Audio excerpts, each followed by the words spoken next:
నమస్కారం, welcome to Suman TV. నేను గీతాంజలి. ప్రస్తుతం నేను భద్రాచలంలో ఉన్నటువంటి గోవింద కల్పవృక్ష నారసింహ సాలగ్రామ ఆశ్రమం దగ్గర ఉన్నానండి. ఈ ఆశ్రమం భద్రాచలం రాముల వారి సన్నిధికి అతి దగ్గరలోనే, అంటే కేవలం 100 మీటర్ల దూరంలోనే ఉంటుంది. సుమన్ టీవీ వ్యూవర్స్ కి చాలా మందికి తెలుసు. ఇప్పటికీ ఈ ఆశ్రమాన్ని చాలా మంది సందర్శించారు, ఆ స్వామివారిని దర్శించుకున్నారు కూడా. ఎంతో మంది ముడుపులు కట్టి స్వామివారికి మొక్కులు కూడా చెల్లించుకున్నారు. ఇందులో భాగంగా ఈ ఆశ్రమంలో ప్రతినిత్యం ఏదో ఒకటి విశేషంగా పూజలు జరుగుతూనే ఉంటాయండి. త్వరలో రాబోతున్న ఏరువాక పున్నమికి ఎంతో విశేషవంతమైన పూజా కార్యక్రమాలు చేస్తున్నారు. ప్రత్యేకించి రైతులందరికీ కూడా మట్టిని ప్రసాదంగా అందజేస్తూ ఉన్నారు. అసలు మట్టిని ప్రసాదంగా అందించడం ఏంటి, వాటిని ఏం చేయాలి, మళ్ళీ ఏమైనా పూజా కార్యక్రమాలు చేయాలా, ఆ మట్టిని ఏం చేయొచ్చు, ఈ వివరాలని తెలుసుకుందామని నేను హైదరాబాద్ నుంచి భద్రాచలం వచ్చాను మీ అందరి కోసం. మరి ఇంకా ఆలస్యం ఎందుకు, లోపలికి వెళ్ళి ఎవరైతే ఈ ఆశ్రమాన్ని నిర్వహిస్తున్నారో డాక్టర్ కృష్ణ చైతన్య స్వామి వారితో మాట్లాడి పూర్తి వివరాలు తెలుసుకుందామా? అలాగే ఆ నృసింహస్వామిని కూడా దర్శించుకుందాం రండి. ఇష్టప్రదాయక గోవింద ఈప్సిత వరదా గోవింద. నమస్కారం గురుగారు, ఎలా ఉన్నారు? చాలా సంతోషం మళ్ళీ కలవటం. స్వామి ప్రతి నెల రోజులకు ఒకసారి మిమ్మల్ని పిలిపిస్తున్నారు. అదే అనిపిస్తుంది, ఆ అనుగ్రహం ఉంది మా పైన వారిది. దానికన్నా ఇంకా ప్రత్యేకంగా మాట్లాడుకోవాలి మీ గురించి అండి. అంటే మొదటి నుంచి చూస్తూ ఉన్నాను కదా, సాధారణంగా మనం బాగుండాలని కోరుకోవటం వేరు, మనతో పాటు మన వాళ్ళు, మన ఇంట్లో వాళ్ళు ఇక్కడి వరకు వేరు. కానీ మీరు ప్రపంచవ్యాప్తంగా ఉన్న జనాభా అందరూ బాగుండాలని చెప్పి వాళ్ళ సుభిక్షం కోసం, వాళ్ళు క్షేమంగా ఉండడం కోసం ఎన్నో పూజలు చేస్తూ ఉన్నారు. ప్రత్యేకించి అసలు సాలగ్రామాన్ని ఇలా బయట పెట్టి అందరికీ చూపించడమే ఒక విశేషం. దాంతోపాటుగా రైతే రాజు అన్న మాటను నిజం చేస్తూ వారి కోసం ప్రత్యేక పూజలు కూడా చేస్తున్నారు. మీరు 32 రోజుల పాటు దీక్షలో ఉన్నారని విన్నాను. ఆ వివరాలు తెలుసుకోవాలి, రైతుల కోసం మీరు చేపట్టే ఆ కార్యక్రమం ఏంటో ప్రజలకు వివరించాలనేదే మా తాపత్రయం అండి. మరి అంటే ఎందుకు ఇంత ఆలోచిస్తారు అసలు? అమ్మ, అంటే సమాజం అనేటువంటిది బాగుండాలి అనేటువంటి సంకల్పం ఉంటేనే మనందరం కూడా, అంటే నేను ఒక్కడే బాగుండాలి, నా కుటుంబం బాగుండాలి అనుకుంటే అక్కడితో అయిపోతుంది. ఈ సమాజంలో ప్రతి ఒక్క కుటుంబం కూడా బాగుంటేనే ఆ ఊరు గ్రామాలు బాగుంటాయి, తర్వాత అన్ని ఒక వ్యవస్థ అన్ని కూడా సక్రమమైనటువంటి పద్ధతిలో వెళ్తుంది. మేము ఆలోచించేటువంటి విధానం ఏంటంటే, ధర్మంగా ఉండేటువంటి కుటుంబాలు, చాలా మంది ధర్మంగా ఉండేటువంటి కుటుంబాలు భగవద్ అనుగ్రహానికి దగ్గర అవుతుండే కొద్దీ ఆ యొక్క కుటుంబాల సంఖ్య పెరుగుతూ ఉంటుంది. ఆటోమేటిక్గా ఆ ఊరు, ఆ గ్రామాలు, వాళ్ళకు సంబంధించినటువంటి వ్యవస్థలన్నీ కూడా బాగుంటాయి. అప్పుడు వాళ్ళు ఏదైనా నలుగురికి సనాతన ధర్మంలో నలుగురికి ఉపయోగపడడానికి వాళ్ళు ఉపయోగపడతారు, ధర్మం వాళ్ళు పాటిస్తూ ఉంటారు. అయితే ఇక్కడ మేము రైతుల గురించి ఆలోచించేటువంటి విషయానికి వస్తే, చాలా సంవత్సరాల నుంచి కూడా మనందరం కూడా మన చిన్నప్పుడు బాగా రైతులు ఏరువాక పౌర్ణమి అనేటువంటి పెద్ద పూజ చేసేటువంటి జ్యేష్ఠ పౌర్ణమికి రోజు చాలా అద్భుతంగా, మేము కూడా చాలా, మాది కూడా వ్యవసాయ కుటుంబం, ఆ రోజు ప్రత్యేకంగా విత్తనాలు ఏకాదశి, విత్తనాల పౌర్ణమి అని చాలా అద్భుతంగా చేస్తారు. రాను రాను ఆ పండుగలన్నీ కూడా కనుమరుగైపోతున్నాయి. అంటే రైతు అనేటువంటి వాడు ప్రత్యేకంగా ఏదైనా ఒక పండుగ చేసుకొని ఆ వ్యవసాయం ప్రారంభం చేసేటువంటి విధానం ఉండేది. ఏరువాక పౌర్ణమి అనేటువంటి దాన్ని పూర్తిగా వదిలేశారు చాలా మంది రైతులు. ఎందుకంటే ఆ రైతులకి కూడా ఆనందం కనపడట్లేదండి ఎక్కడ కూడా. అంటే పంట వేసాం, దాని మీద ఎంతసేపు ఉన్నా కూడా ఏ మందులు చల్లాలి, ఎలా పెంచాలి, అంటే విత్తనాలు దగ్గర ప్రారంభం చేస్తే పంట వచ్చేదాకా మందులతోటి దాని జీవితం అయిపోతుంది. అంటే ఆనందం ఎక్కడ కూడా వాళ్ళకి కనపడట్లేదు. చాలా సంవత్సరాల నుంచి కూడా మనం ఏరువాక పౌర్ణమి రోజు ప్రత్యేకంగా మాకు దగ్గరగా ఉండేటువంటి చాలా గ్రామాలకు వెళ్ళి ఆ రోజు రైతులతోటి భూమికి పూజ చేయించేసి ప్రత్యేకంగా వాళ్ళతోటి దుక్కి దున్నిచ్చి ప్రారంభం చేసేటువంటి వాళ్ళు వ్యవసాయ పనులు. అయితే ఈ సంవత్సరం గత 8 సంవత్సరాల నుంచి కూడా ఈ కార్యక్రమం చేస్తున్నాం.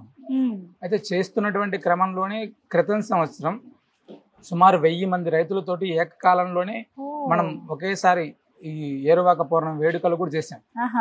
భగవద్ అనుగ్రహం చేత ఆ యొక్క కార్యక్రమానికి ఈ వరల్డ్ రికార్డ్ ఒకటి వచ్చింది, విశ్వగురు వరల్డ్ రికార్డ్ అనేసి, తర్వాత తెలుగు బుక్ ఆఫ్ రికార్డు కూడా కార్యక్రమానికి వచ్చాయి. అయితే అక్కడితోటి కాదు, మనం వెళ్ళినటువంటి ప్రతి గ్రామంలో కూడా చాలా మంది రైతులు వచ్చి మా భూమిలో కూడా ఈ యొక్క వ్యవసాయ పనులు మీరు ప్రారంభం చేయండి ఇలా అడుగుతున్నారు. ఒకే రోజు అంతమంది దగ్గరకు వెళ్ళి చేయడం అనేటువంటిది కూడా చాలా కష్టమైనటువంటి పని. అప్పటికి మేము చాలా సాహసమైనటువంటి కార్యక్రమం అది చేస్తున్నాం. చాలా మంది పెద్దల్ని సంప్రదించి రైతులకంటూ ప్రత్యేకంగా ఏదైనా చేయాలి అనేటువంటి సంకల్పంతో గత సంవత్సర కాలం నుంచి ఆలోచిస్తే చాలా మంది పెద్దలు, అంటే సూచనలు, పెద్ద పెద్ద పండితులను సంప్రదిస్తే వరాహస్వామి వారికి సంబంధించిందిగా వరాహ క్షేత్రాల నుంచి తెప్పించినటువంటి మట్టిని ప్రత్యేకంగా అభిమంత్రించి అది రైతులందరికీ కూడా అందిస్తే చాలా మంచిది అని చెప్పారు.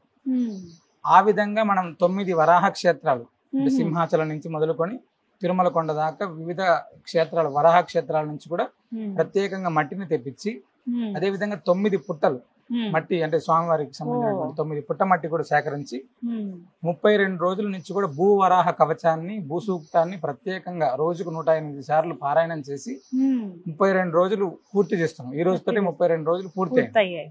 అంటే ఈ మట్టిని ఏరువాక పౌర్ణమి రోజు 21వ తారీఖు జూన్ 21వ తారీఖు చాలా విశేషంగా ఇక్కడ వరాహ స్వామి వారికి సంబంధించినటువంటి హోమాన్ని అదే విధంగా భూసూక్తంతో ప్రత్యేకమైనటువంటి హోమం చేసి ప్రతి ఒక్క రైతుకి ఈ యొక్క మట్టి ప్రసాదాన్ని అంటే ఈ మృత్తికను ప్రసాదంగా ఇవ్వాలి. ఆ తీసుకెళ్లి వాళ్ళ పంట పొలాల్లో వాళ్ళ యొక్క పంటలు ప్రారంభం చేసేటువంటి వ్యవసాయ పనులు ప్రారంభం చేసే సమయంలో వాళ్ళ పంటల్లో అది వేసుకొని ఆనాడు కొబ్బరికాయ కొట్టి ప్రారంభం చేయాలి అనేటువంటిది మా సంకల్పం. అయితే దీన్ని చేయడం ద్వారా ఏమవుతుంది అంటే వరాహస్వామి వారి అనుగ్రహం ఉంటే చాలా విశేషంగా భూమికి సంబంధించినటువంటి పంట సంపద అవుతుంది, బంగారం అవుతుంది. భూమినే ప్రత్యేకంగా ఆరాధిస్తున్నాం కదా. ఇంతకుముందు రైతులకి భూమికి చాలా దగ్గరగా బాగా అనుబంధం ఉండదండి. అంటే వాళ్ళు సేంద్రియ ఎరువులు అన్ని పూర్తి స్థాయిలో అంటే ఆవు పేడ తర్వాత ఇలా అన్ని ఉండేది. ప్రస్తుతం అలాంటివి ఏం కనపడట్లేదు. ఎక్కడ చూసినా కూడా మందులతోటే ఉండేటువంటి జీవన విధానం వచ్చేస్తుంది. మళ్ళీ మందులు లేకోకుండా ఇప్పుడు మన ఆర్గానిక్ అని ఇవన్నీ కూడా దానికి ప్రత్యేకంగా రేట్లు ఎక్కువ అయిపోయి అయితే రైతు ఎప్పుడైతే కూడా ఎప్పుడు భూమితోటి అటాచ్మెంట్ ఎక్కువ ఉంటుందో ఆటోమేటిక్ గా భూమి కూడా అద్భుతంగా పండుతుంది ఖచ్చితంగా. అది అలా ఆ ఉద్దేశంతో వీళ్ళకి ఆ యొక్క బంధం రావాలి ఆ ఉద్దేశంతో చేస్తున్నటువంటి కార్యక్రమం ఇది. కొన్ని లక్షలాది మందికి ఆనాటి నుంచి ఒక 3 రోజుల కాలం పాటు ఏరువాక పౌర్ణమి నుంచి ఒక 3 రోజుల కాలం పాటు ఈ మట్టిని ప్రసాదంగా అందించేటువంటి కార్యక్రమం చేస్తున్నాం. గురుగారు ఇక్కడ మట్టి చూస్తున్నాను, ప్రత్యేకంగా పూజ కూడా చేశారు. అసలు ఏంటండి విశేషం? అందులో మృగశిర కార్తె ఆ రోజు ప్రత్యేకం అని అంటున్నారు కదా, వాటి గురించి వివరించండి. అంటే మృగశిర కార్తె అనేటువంటిది అంటే రైతులు అందరూ కూడా చాలా మంది వ్యవసాయ పనులు ప్రారంభం చేయడానికి మృగశిర కార్తెలోనే చాలా విశేషమైనటువంటి వర్షాలు పండుతాయని చెప్పి మనకు పెద్దల నుంచి వస్తున్నటువంటి మృగశిర కార్తె నుంచి కూడా 32 రోజుల ముందు నుంచి ప్రత్యేకంగా 9 వరాహ క్షేత్రాల నుంచి తెప్పించినటువంటి మట్టి అమ్మ ఇదంతా కూడా 9 పుట్టల నుంచి 9 వరాహ క్షేత్రాల నుంచి కూడా అంటే సింహాచలం నుంచి తిరుమల దాకా అవన్నీ వివిధ క్షేత్రాలు. సింహాచలం ఒకటి, సింగరాయకొండ ఒకటి, తిరుమల, అహోబిలం, శ్రీముష్ణం తమిళనాడులో ఇలా 9 క్షేత్రాల నుంచి కూడా మనం ప్రత్యేకంగా తెప్పించినటువంటి మట్టి ఇది. అదే విధంగా 9 పుట్టలు ఆ పుట్టల నుంచి సేకరించినటువంటి మట్టి అమ్మ ప్రత్యేకంగా పూజ చేసి తెచ్చినటువంటి మట్టి ఇది.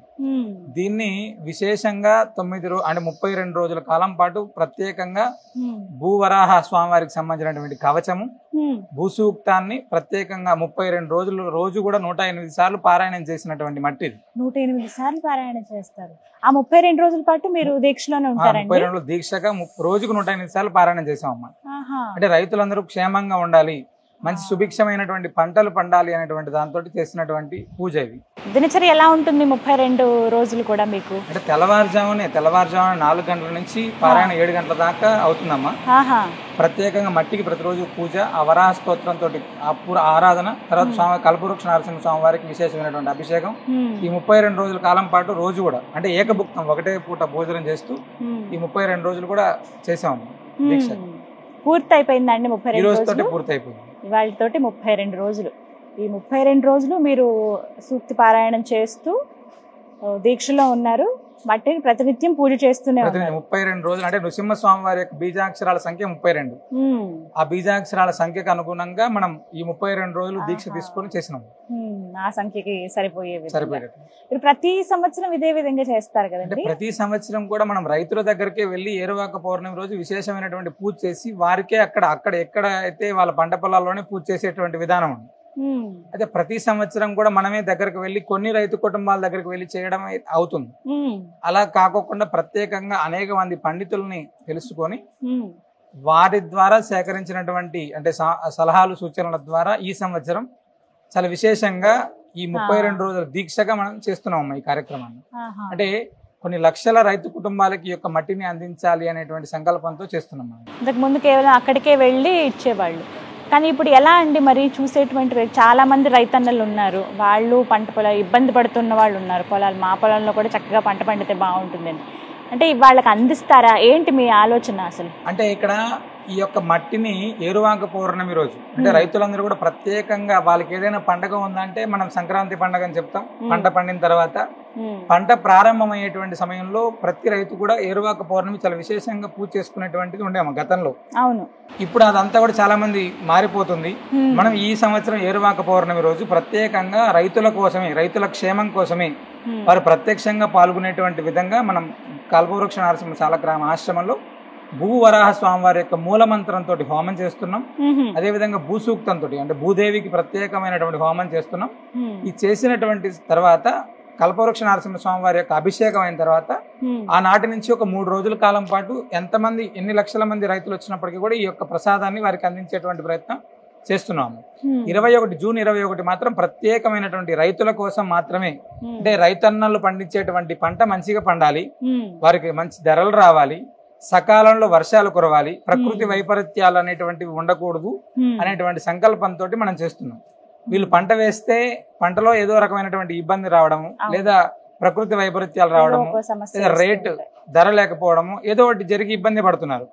అలాంటివన్నీ కూడా వరాహస్వామి వారి యొక్క అనుగ్రహం చేత అవి ఏమి ఉండకూడదు, రైతు అనేటువంటి వాడు బాగుండాలి అనేటువంటి సంకల్పంతో చేస్తున్నాం కార్యక్రమం. మంచి సంకల్పంతో ప్రారంభించారండి, చేస్తూ ఉన్నారు. కానీ ఇవి రైతన్నలకి ఎలా అందిస్తారు? అందజేసే కార్యక్రమం ఎప్పుడు? అంటే ఇక్కడికి వచ్చి భద్రాచల దివ్యక్షేత్రానికి సాలగ్రామ ఆశ్రమాన్ని దర్శనానికి వచ్చేటువంటి రైతులకు అందించేటువంటి అంటే చాలా మంది ఇక్కడికి వచ్చి స్వామివారి యొక్క దర్శనం చేసుకుని ముడుపు కట్టి చాలా మంది వెళ్తున్నారు. అంటే వాళ్ళ పంట పొలాల కోసం, పంట కోసం చాలా మంది ఇక్కడికి వచ్చి స్వామివారి దర్శనం చేసుకుంటున్నారు. అలాంటి రైతన్నలందరికీ కూడా ఈ విషయాన్ని తెలియజేసి ఆనాడు జరిగేటువంటి హోమంలో ప్రతి ఒక్కరు కూడా పాల్గొనేటువంటి విధంగా ప్రచారం చేస్తున్నాం. ఆ విధంగా వాళ్ళు వచ్చినటువంటి రైతన్నలందరికీ కూడా ఈ ప్రసాదాన్ని అందిస్తాం. విన్నారుగా, ఎవరైతే రైతన్నలు మరీ ముఖ్యంగా ఉంటారో, అలాగే కొంతమంది వాళ్ళకి తెలిసిన వాళ్ళు ఎవరైనా రైతులు ఉన్నారు, వాళ్ళు పొలాలు పండిస్తూ ఉన్నారు, పంట పండటంలో ఇబ్బందిగా ఉంది అనంటే గనక స్వామివారి అనుగ్రహంతో పూజ చేసినటువంటి మట్టిని ఇక్కడ ప్రసాదంగా అందిస్తున్నారండి. మీరు తీసుకువెళ్ళి మీ పంట పొలాల్లో చల్లితే చక్కగా దివ్యంగా పంటలు పండుతాయి అని చెప్తూ ఉన్నారు.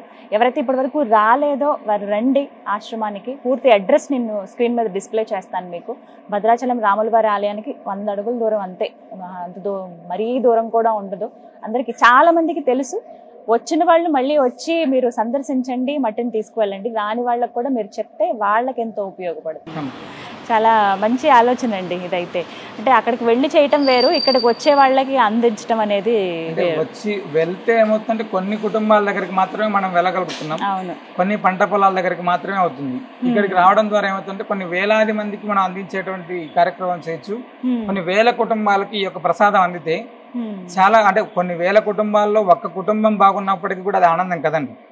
అంటే ఎవరి ద్వారానో తెలుసుకొని ఇక్కడికి వచ్చి ఆ ప్రసాదం తీసుకున్నటువంటి ఏ కుటుంబం బాగున్నప్పటికీ కూడా అది భగవద్ అనుగ్రహం చేత ఆ పుణ్యం మనకు కూడా వస్తుంది. మేమందరికి చాలా మంది చెప్పేటువంటి విషయం ఏంటంటే ప్రతి ఒక్కరం కూడా, అంటే మానవుడిగా ఉండేటువంటి ఎవరైనా కూడా రైతుతోటి ఖచ్చితంగా లింక్ ఉంటుంది. అలాంటి రైతు బాగుండాలి అనేటువంటి సంకల్పం అందరూ చేసుకోండి, ప్రతి ఒక్కరు కూడా చేసుకోండి. ఈ వీడియోని వాళ్ళకి తెలియజేసేటువంటి ప్రయత్నం చేస్తే ఏమవుతుందంటే మీకు కూడా ఆ పుణ్యంలో భాగం వస్తుంది. అంటే పుణ్యం చేయడం ప్రత్యక్షంగా మన రైతులకు వెళ్ళి సాయం చేయకపోయినప్పటికీ కూడా మనం చాలా సినిమాలు చూస్తుంటాం, లేదా ఏదైనా వార్తలు చూసినప్పుడు మనం అనుకుంటాం రైతు బాగుండాలి, లేదా రైతు ఆత్మహత్యలు జరగకూడదు, ఇలాంటి మనం అనుకుంటుంటాం. అలాంటి మనం అనుకున్నప్పుడు ఇక్కడ స్వామివారి ప్రసాదాన్ని ఇస్తున్నారు.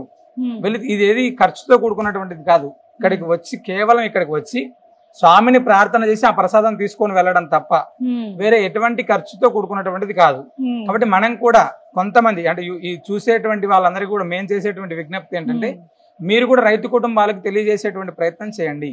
అద్భుతంగా ఈ యొక్క రైతన్నలు బాగుండడానికి మీరు సంకల్పం చేసినట్టు అవుతుంది. గురుగారు, ఏరువాక పౌర్ణమి మీకు ఎన్నో అవార్డులు తెచ్చిపెట్టిందని విన్నాము. అంటే ఏరువాక పౌర్ణమి రోజు ఇప్పుడు గత 7-8 సంవత్సరాల నుంచి కూడా ప్రతి సంవత్సరం కూడా కొన్ని రైతుల దగ్గరికి వెళ్ళి వాళ్ళతోటి భూమి పూజ చేయించి దుక్కి దున్ని ఆనాడు ప్రత్యేకంగా మనం వాళ్ళందరికీ కూడా రైతు పూజోత్సవం అనేటువంటి వేడుకలు చేసేటువంటి వాళ్ళు.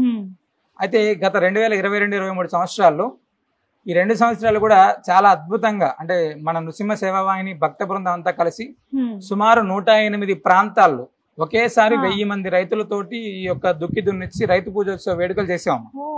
చేస్తే ఇలానే సామాజిక మాధ్యమాల ద్వారా తెలుసుకొని తెలుగు బుక్ ఆఫ్ రికార్డు ఈ యొక్క ఏరువాక పౌర్ణమికి వచ్చింది. అదే విధంగా విశ్వగురు వరల్డ్ రికార్డ్, ఈ 2 రికార్డులు కూడా ఏరువాక పౌర్ణమికి వచ్చాయన్నమాట. సంతోషం, శుభాకాంక్షలు అండి ఆ విషయంలో. ధన్యవాదాలు. అంటే గుర్తించడం కూడా కావాలి. ముఖ్యం కదా, అది కూడా ఇంకా ప్రేరేపితం అవుతుంది, ఇంకొంతమంది చేయడానికి ముందుకు వస్తారు. అవును, మీకు కూడా ఉత్సాహంతో ఈ సంవత్సరం ఇంకా పెద్ద ఎత్తున ఈ కార్యక్రమాన్ని అంటే రైతు బాగుండాలి అనేటువంటి సంకల్పం. మనందరం కూడా రైతే రాజు అనేటువంటిది పేరు వింటుంటాం, కానీ రాజు ఎప్పుడవుతాడో తెలియదు. ఆ రాజు అవ్వడానికి మన వంతు చేసేటువంటి ప్రయత్నం. మీరు ఇందాక ఒక మంచి మాట అన్నారు, ప్రతి మనిషికి రైతుతో ఒక లింకప్ అనేది ఉంటుంది. అవునమ్మా, 5,000 నోట్లోకి వెళ్తున్నాయంటే వాళ్ళ చలవే ఎంత కాదన్నా కూడా. ఖచ్చితంగా అలాంటి వాళ్ళు బాగుంటే ఖచ్చితంగా దేశం సుభిక్షంగా ఉంటుంది. మనందరం కూడా ఎంతో కష్టపడి సంపాదిస్తుంటాం. ఎంతో కష్టపడి సంపాదించినటువంటి సంపాదన హాస్పిటల్స్కి వెళ్తే 20 సంవత్సరాలు సంపాదించింది 10 రోజుల్లో అయిపోతుంది.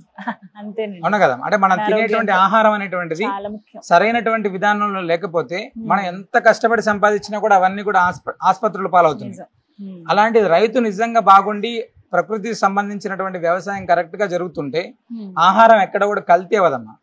తినే వాళ్ళు పెరిగిపోతున్నారు, పండించే వాళ్ళు తగ్గిపోతున్నారు, ఆటోమేటిక్ గా కల్తీ అయిపోతున్నాయి.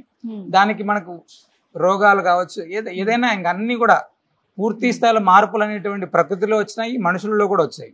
అందుకే రైతు అనేటువంటి వాడు బాగుంటే ఆహారం బాగుంటుంది, మన ఆలోచన విధానం కూడా పూర్తిగా బాగుంటుంది అమ్మా. మేము దాన్ని గట్టిగా నమ్మి ఈ కార్యక్రమం చేస్తున్నాం. ఎలాంటి పద్ధతి? ఇప్పుడు మీరు మట్టిస్తారు, అది తీసుకువెళ్ళి మళ్ళీ ఏమన్నా వాళ్ళు ఏమైనా పూజ చేయాలా లేకుంటే చల్లేయచ్చా?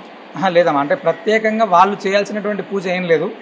ఇక్కడ స్వామివారికి సాలగ్రామ తీర్థము, కొంచెం ధాన్యము, ప్రత్యేకంగా ధాన్యం కూడా ఆ రోజు విశేషమైనటువంటి పూజ చేస్తాం. ఆ ధాన్యాన్ని, ఈ మట్టిని, సాలగ్రామ తీర్థాన్ని ఆ పంట పొలంలో ఎక్కడైతే వాళ్ళు ప్రారంభం చేస్తారో అక్కడ ఈశాన్య మూలలో ఈ యొక్క మట్టిని వేసేసి, లేదు మొత్తం చల్లగలిగేటువంటి ఓపిక ఉంటే వాళ్ళ పంటలో మొత్తం చల్లుకొని ఆ రోజు ప్రారంభం చేసుకోవడం. కొబ్బరికాయ కొట్టి ప్రారంభించాలి. మన మనసు మంచిగా ఉండి మనం నమ్మి చేస్తే ఖచ్చితంగా అది ఖచ్చితంగా. అంటే భగవంతుడు అనేటువంటి వాడికి ఫస్ట్ విశ్వాసం, అంటే భగవంతుడు అనేటువంటిది విశ్వాసం. ఆ విశ్వాసంతో ఇక్కడికి నువ్వు వస్తే, నేను రైతులందరికీ కూడా మేము ప్రత్యేకమైనటువంటి విజ్ఞప్తి మేము చేస్తున్నది ఏంటంటే, మీరు పరిపూర్ణమైనటువంటి విశ్వాసంతో వ్యవసాయంలోకి దిగుతుంటారు. ప్రతి సంవత్సరం కూడా లాభం వచ్చినా నష్టం వచ్చినా ఏది వచ్చినప్పటికీ కూడా రైతు అనేటువంటి వాడు ఎవరి ఇయర్ కూడా అంటే కోల్పోవడానికి సిద్ధంగా ఉన్నప్పటికీ కూడా వ్యవసాయాన్ని అయితే వదిలిపెట్టుకోకుండా చేస్తూనే ఉంటాడు. అలాంటి రైతులందరికీ కూడా ఇక్కడికి రండి, ఖచ్చితంగా కల్పవృక్ష నారసింహ సాలగ్రామ దివ్య సన్నిధిలో ఏరువాక పౌర్ణమి రోజు జరిగేటువంటి భూవరాహ హోమంలో పాల్గొనండి. ఇక్కడ స్వామివారి యొక్క ప్రసాదాన్ని అంతే నమ్మకంగా తీసుకెళ్లి మీ పంట పొలాల్లో చల్లండి. అద్భుతమైనటువంటి ఫలితం వస్తుంది. ఎందుకంటే నేను కూడా ఒక రైతునే అమ్మ, మేము కూడా వ్యవసాయం చేస్తుంటాం. నేను కూడా తీసుకొని వెళ్ళి అక్కడ వేసే ప్రారంభం చేస్తాం కదా. కాబట్టి ప్రతి ఒక్కరు కూడా అద్భుతమైనటువంటి ఫలితం ఖచ్చితంగా రావాలి అనేటువంటిదే మా సంకల్పం. చాలా మంచి ఆలోచన. అంటే మన సంకల్పం మంచిదైతే దేవుడు కూడా తోడుగా ఉంటాడు, ఖచ్చితంగా ఉంటాడు. ఇంకొకటి మీ విషయంలో నాకు బాగా నచ్చి ఆశ్చర్యం అనిపించింది ఏంటంటే, మీరు కొన్ని పశువుల్ని కూడా ఇస్తున్నారు పేద రైతులకి, వాళ్ళకి సహాయంగా అని విన్నాను. చాలా మంచి ఆలోచన అండి. అంటే ఎప్పటి నుంచి ఈ విధంగా చేస్తున్నారు? అంటే మనం గోవుల్ని సంరక్షిస్తున్నాం కదమ్మా. చాలా చాలా ఆవులు ఉన్నాయి మా దగ్గర. ఈ ఆవుల దగ్గర నుంచి వచ్చినప్పుడు చాలా మంది రైతులు పల్లెటూరులో ఎలా ఉంటదంటే, దుక్కి తినుకోవడానికి ఎద్దులు కావాలి. చాలా మంది వచ్చి మమ్మల్ని అడుగుతుంటారు మామూలుగా, స్వామి మీ దగ్గర ఉన్నటువంటి ఏదన్నా ఉంటే మేము, అంటే వాళ్ళు ట్రాక్టర్లు పెట్టి ప్రత్యేకంగా వ్యవసాయం చేసుకునేటువంటి పరిస్థితులు లేనటువంటి చాలా మంది రైతులు ఇప్పటికి కూడా ఉన్నారమ్మ. అలాంటి రైతులు అడిగినప్పుడు వాళ్ళకు ఇక్కడ స్వామివారి ఆశ్రమం నుంచే 2 ఎద్దులని కూడా ఇస్తాం. చాలా మంది పల్లెటూరులలో ఇప్పుడు మనకి ఇక్కడ ఉన్న ఆవులు కొంత అయితే బయట సుమారు చుట్టుపక్కల పల్లెటూరులో 70-80 ఆవులు ఉన్నాయి, సుమారు 45-50 ఎద్దులు కూడా ఉన్నాయమ్మా. అది అవన్నీ వారికి అందిస్తారు. రైతులకు 2 ఎద్దులని మనం చాలా పల్లెటూరులలో ఇచ్చాం. మనం కొత్తూరు నారాయణపురం, ఇక్కడ కొత్త దుమ్ముగూడెం, తర్వాత గంగోలు ఇలాంటి ప్రాంతాల్లో, రెడ్డిపాలెం అని, భద్రాచలం సరౌండింగ్ చాలా ప్రాంతాల్లో రైతులకి ఎద్దుల్ని కూడా ఇచ్చాం మనం, అంటే వ్యవసాయ పనులకు ఉపయోగించుకోవడం కోసం. నిజంగా మంచి మనసు, అర్థం చేసుకునే తత్వం, అందరూ బాగుండాలనేది తక్కువగా చూస్తాం మనం. మీ రూపంలో ఇలా చూడగలుగుతున్నాను. అంటే దైవానికి మనం దగ్గరగా ఉంటే సరిపోదు, ఆయనకి ఇష్టమైనట్టుగా కూడా బ్రతకాలి. ఖచ్చితంగా. అంటే భగవంతుడు అనేటువంటి వాడు ఎప్పుడు కూడా నలుగురికి సహాయం చేసేటువంటి దాంట్లో ఖచ్చితంగా నారాయణుడు ఉంటాడంట. అక్కడ ఇంకొకరి ఆకలి తీరుస్తున్నాం అంటే అక్కడ నారాయణుడు ప్రత్యక్షంగా ఉంటాడు అని, ఇంకొకరికి మంచి జరుగుతుంది అనేటువంటి దాంట్లో తప్పక భగవద్ అనుగ్రహం ఉంటదమ్మ. చాలా సంతోషం అండి. ఎప్పుడొచ్చినా ఇక్కడ చాలా ప్రత్యేకంగా కనపడుతుంది. ఏదో ఒక పూజలు జరుగుతూనే ఉంటాయి. ఈసారి ఇంకా విశేషంగా ఉన్నాయి. ఇందాక మనం మాట్లాడుకున్నట్లుగా ఏరువాక పున్నమి, అది కూడా విజయవంతం అవ్వాలి. మీరు అనుకున్న సంకల్పం నెరవేరాలని మనస్ఫూర్తిగా కోరుకుంటున్నాను నరసింహస్వామిని. ధన్యవాదాలు గురుగారు. విన్నారు కదా, ఏరువాక పున్నమి చాలా విశేషంగా చేస్తూ ఉన్నారు. ప్రత్యేకించి రైతుల క్షేమం కోసం పంటలు సుభిక్షంగా పండాలి అనే ఉద్దేశంతో ఎవరైతే రైతన్నులు ఉన్నారో రండి, ఒకసారి ఆశ్రమాన్ని సందర్శించండి, స్వామివారిని దర్శించుకోండి. మీరు దర్శించుకుని అలాగే ఇక్కడ మట్టిని ప్రసాదంగా అందిస్తూ ఉన్నారు. ప్రతినిత్యం హోమాలు చేసి అలాగే ప్రత్యేకంగా కొన్ని మంత్రాలు చదివి వాటిలో ఒక శక్తిని నింపుతున్నారు. అవి గనక మీ పొలాల్లో జల్లితే ఖచ్చితంగా పంటలు బాగా పండుతాయి. వాటి కోసమే కదా ఎంత కష్టపడతాం మనం. ఇంకా మీకు తెలిసిన వాళ్ళు ఎవరైనా ఉన్నా కూడా చెప్పండి, వాళ్ళని ఆశ్రమానికి తీసుకురండి. అడ్రస్ నేను క్లియర్గా అందిస్తాను. ఒకవేళ మీకు ఇంకేమైనా కన్ఫ్యూజన్ ఉంటే కాల్ చేయండి, నెంబర్ ఇస్తాను. ఆ నెంబర్కి ఫోన్ చేసి మీరు రండి, స్వామివారిని దర్శించుకోండి. ఆయన కృపకు పాత్రలు అవుతారని మనస్ఫూర్తిగా కోరుకుంటున్నాను. నమో నారసింహ. గోవింద శరణాగత త్రాణ గోవింద శుభలక్షణాయ గోవింద.